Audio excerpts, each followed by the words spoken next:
रख दूं।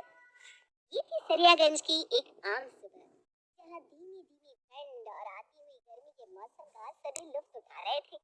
और इस सुहाने मौसम के साथ संडे की सुबह का मजा उठाते हुए शैलेश जी अपने दोस्त के साथ चाय की चुस्कियां ले रहे थे। संडे की सुबह और चाय, यही तो है असली कमाई। क्या सुरेश?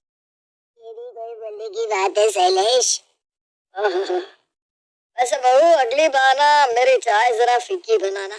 चीनी जरा ज्यादा पड़ गई थी आज। लग रहा था मानो किसी ने चाय में चाशनी घोल दी हो। बस रसगुल्ले डालने की देर थी। मेरे घर चल, तेरी भाभी के हाथों की चाय पिलाता हूँ तुझे। भाभी के हाथों की चाय की परतर तो कोई कर ही नहीं सकता। सब कुछ एकदम सही मात्रा में। मजाल है स्वाद इधर से उधर हो जाए। कहीं जाने की जरूरत नहीं पड़ेगी पापा जी, अब से मैं ध्यान रखूंगी। और चाय पीकर सुरेश अपने घर चला जाता है। वैसे पापा, चीनी तो ज्यादा नहीं थी चाय में। हाँ, दूध जरा कम लग रहा था। ये दूध वाला ना आजकल दूध बड़ा खराब ला रहा है। आधे से ज्यादा तो पानी मिला रहता है इसके दूध में। अब से चाय बनाओगी ना तो दूध में पानी मत मिलाना। वैसे भी आजकल चाय काफी पतली बन गई है। सभी नसीहतें सुनकर टेबल से सब्जी के झूठे कप उठाकर प्रिया किचन में जाती है। हाँ हाँ, जैसे प्रिया सबकी पर्सनल काम वाली है ना, अपने घर से लेकर आए थे क्या मुझे? हाँ, खुलती नहीं कि चाय का प्याला चाहिए सबको। हाथ में चाय चाहिए भाई, वो भी कोई उठ कर लेना नहीं चाहता। और चाय बना दो, हाथ में दे दो, तो ऐसी नहीं चाहिए, वैसी नहीं चाहिए, वैसी है। हद हो गई। अपने ससुराल वालों की चाय पीने की आदत से परेशान प्रिया मुझसे बड़बड़ा रही थी कि तभी उसकी मुसीबत बढ़ाने उसकी ननद मेघा वहां पहुंच जाती है। अरे कोई घर पर है कि नहीं? अरे मेघा, आजा आजा, कितने दिनों बाद आई तू। अरे पूरी सूख गई है। समाज जी कैसे हैं और बाकी सब कैसे ससुराल में? अरे बैठने तो दो मम्मी, इतनी दूर से ट्रेवल करके आई हूँ, थक गई हूँ। चाय पिला दो ना भाभी, तो थोड़ी थकान दूर हो जाए। अरे प्रिया देख, तेरी ननद आई है, एक कप चाय रख दे। जी पापा जी, रखती हूँ। चाय की कप उठाते वक्त ही मुझे पता था कि अभी फिर मुझे चाय सर्व करनी पड़ेगी। ये तो बस एक झलक मात्र थी, वरना हिंदुस्तान में ऐसा कौन सा घर होगा जहाँ पर एक भी चाय का दीवाना न रहता हो। और इसी तरह कुछ चाय के शौकीनों के घर में बहू बनकर आ गई थी प्रिया। सवेरे सवेरे अपनी ननद के साथ बाकी सभी को चाय पिलाकर कप उठाकर कप धोने प्रिया जैसे ही किचन में जाती है कि विवेक कहता है, संडे बिना कब पार हो जाता है पता ही नहीं चलता। अभी तो लग रहा है कि मैं उठा था, नहाने भी जाना है। क्या करूँ, नहाऊं कि छोड़ दूं? क्या छोड़ दूं? हफ्ते में एक दिन तो तू नहाता है, कौवा कहीं का। जा नहाने जा अभी। अच्छा, मैं गीजर ऑन करके आता हूँ। अब सुनो ना, जब तक पानी होता है प्रिया एक कप चाय ही रख दो। तो चाय बना रही है तो मेरे लिए भी बना दो, एक कप मैं भी पी लेती हूँ। मौसम से अभी तक ठंडक गई नहीं, गला भी ना जरा भारी भारी लग रहा है। अच्छा प्रिया, चाय बना रही हो तो क्या मैं भी एक घूंट पी लूंगा? अब ज्यादा नहीं, हाँ थोड़ा सा। फिर से चाय? ओह, परेशान होकर प्रिया झूठ कह देती है। अब दूध नहीं है, दूध खत्म हो गया है पापा जी, चाय नहीं बन पाएगी, तुम नहा लो ना विवेक। लो बताओ, अब दूध खत्म हो गया। चलो कोई बात नहीं, मैं लेकर आता हूँ वो, उसमें कौन सी बड़ी बात है। और ये कहकर जैसे ही शैलेश घर से बाहर निकलने के लिए दरवाजा खोलता है, वो देखता है कि सामने दूध वाला दूध की बाल्टी लिए खड़ा है। बिल्कुल सही समय पर आया है तू। अरे देख बहू, दूध वाला आ गया। अब तो चाय बनेगी ना। मैं दूध लेता हूँ, तू जल्दी से चाय चढ़ाने की तैयारी कर ले। देखिए, अब जो भी चाय पिएगा अपना कप अपने पास ही रखेगा। बार बार धोना मुझसे नहीं होता। कोई बाहर से आ जाए तो उसे देने के लिए कप ही नहीं बचता, क्योंकि सारे कप तो धोने में ही होते हैं। हाँ तो बिल्कुल सही कह रही है बहू। देखो भाई, सब अपना अपना कप अपने पास रखो। मैं तो एक ही कप में सुबह से रात तक चाय पीता हूँ।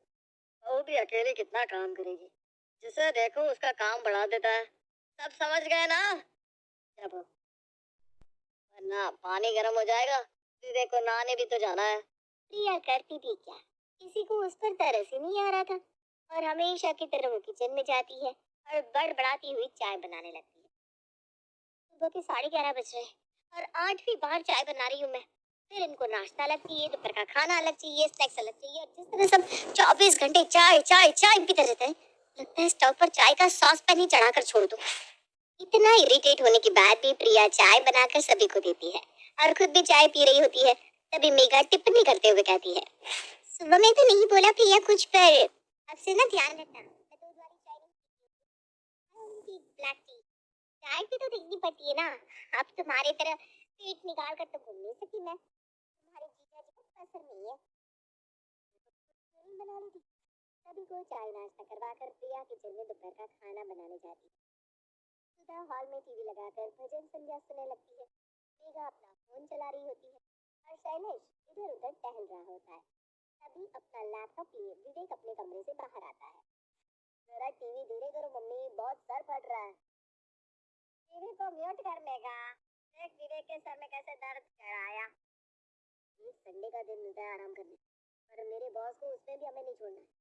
कहा रहा था कि ऑफिस से फोन आ गया, अभी के अभी मीटिंग ज्वाइन करने के लिए बोल दिया है जाके। सर दर्द में मीटिंग कैसे करूं मम्मी?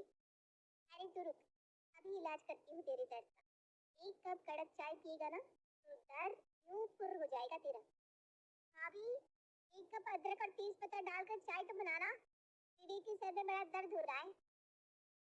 सच में ये काम करेगा क्या मेघा? अरे मम्मी पूछो मत, इनको तो आज कपाली की प्रॉब्लम है। पूरा दिन माथे में गमछा बांध कर इधर उधर घूमते रहते थे। फिर एक दिन मैंने ये मेरी स्पेशल चाय बनाकर पिलाई, जिसके बाद मजाल है उनके सर में फिर से कभी दर्द हुआ हो। तुम भी पियो ना मम्मी, घुटने के दर्द में भी बड़ा फायदा करेगा। किचन में काम करती हुई प्रिया हॉल में हो रहे डिस्कशन को सुन रही है। हद हो गई भाई, दिन भर इनका चाय का प्याला कम था कि अब दोपहर में भी चाय चाहिए। 2 दिन आए हुए नहीं मुझे, काम करने को बोला जा रहा है।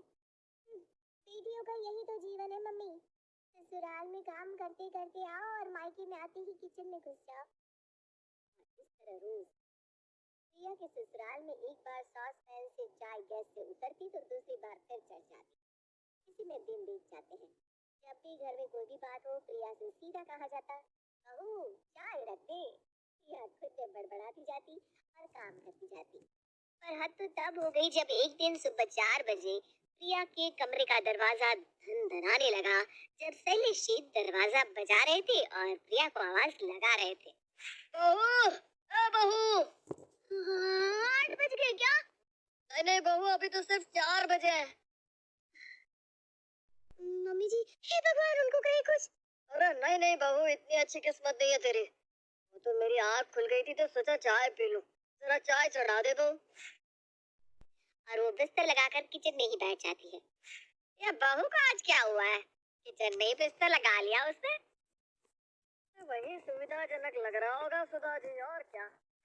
सभी को सबक सिखाने के लिए प्रिया किचन में ही बेड लगा लेती है, पर उसकी इस हरकत से किसी के कानों में जू तक नहीं रही थी। उसी शाम अचानक विनोद गुस्से में अपने ससुराल आता है। ये क्या हरकत है नेहा?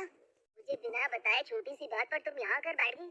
10 दिन से कितने फोन कर रहा हूँ मैं तुम्हें, ना फोन उठा रही हो ना मैसेज का रिप्लाई कर रही हो। अब कह दो, मैं भी और इस रिश्ते में फंसा नहीं रहना चाहता। हर बात का तमाशा मुझसे बर्दाश्त नहीं होने वाला। ये मैंने भी तुम्हें डिवोर्स देने का फैसला कर लिया है। चलो ये डिवोर्स पेपर, इस पर मैंने साइन कर दिए, तुम भी कर दो। अरे मेघा, तुम दामाद जी से झगड़ा करके हमारे यहाँ आई थी? नहीं नहीं बेटी नहीं, पर ये आप सब क्या बोल रहे हैं दामाद जी, इससे तो बुद्धि नहीं है, आप तो समझदारी वाली बात कीजिए, छोटी सी बातों से रिश्ते नहीं टूटा करते। हाँ दामाद जी। और एक ही पल में अचानक ही पूरे घर का माहौल बिगड़ जाता है। इसी बीच प्रिया कहती है, लगता है ये लंबा चलेगा, तो चाय रख दूं जीजा जी? पापा जी तो पियेंगे ही, दीदी की ब्लैक टी तो 5 कप बना दो। अरे बहू, ये कोई वक्त है क्या चाय पूछने का? आग लगे चाय को, इस घर में आप कभी कोई चाय नहीं पिएगा। दामाद जी, पहले आप इस मैटर को सॉर्ट कीजिए। मैटर का क्या है? मैटर तो सॉर्ट हो गया ससुर जी। और विनोद जिस काम से अपने ससुराल आया था वो तो उसने पूरा कर लिया था। जैसे ही शैलेश चाय को राम राम करता है, विनोद अपनी भाभी को आंख मार